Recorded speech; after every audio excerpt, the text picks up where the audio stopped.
Alright, so this Troybilt XP that had a bad transmission is now just a push mower.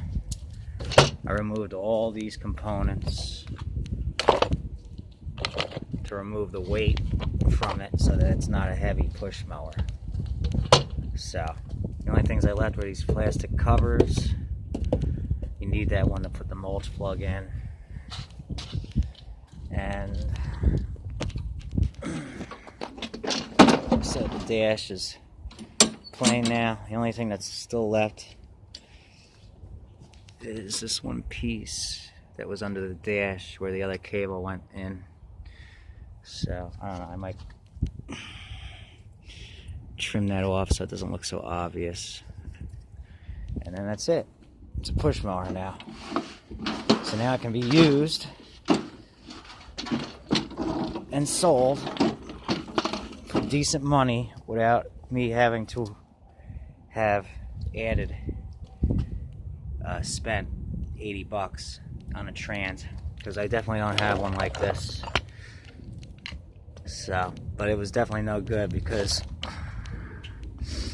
when this arm is engaged like this, right, this pulley, when you turn it,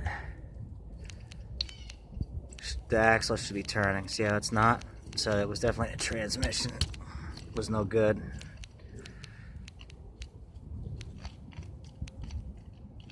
So that's what it was, and that's how I took care of the problem and still earn probably at least about 150 bucks on this mower.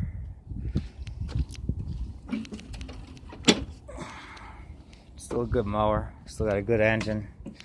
Has this one nice height lift, so rather than using, going to all four wheels, it's good. So I'll just give it a tune up, wash it, and it'll be good to go.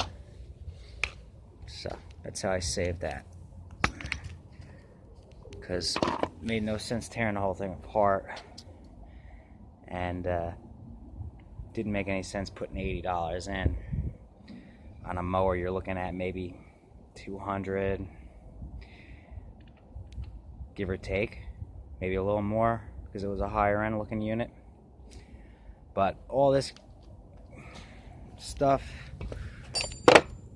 this was just added complexities that would have caused problems.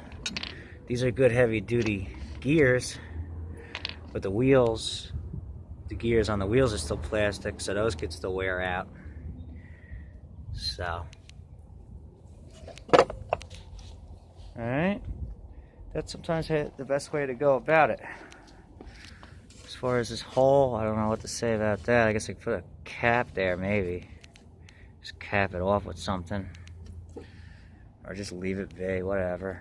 And this thing, either split it so it's not obvious, or just leave it be.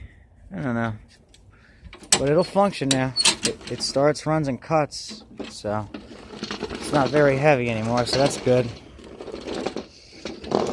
Alright, that's how I took care of that one.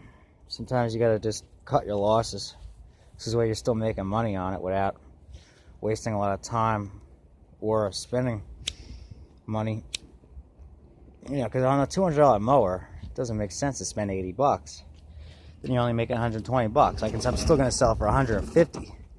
So I'm still going to make 30 more than I would have made if I fixed it with all the self-propel, right? So that makes more sense. So yeah, that was a good call. Alright guys, you'll probably see it at the end when it's all done, ready to go. Later.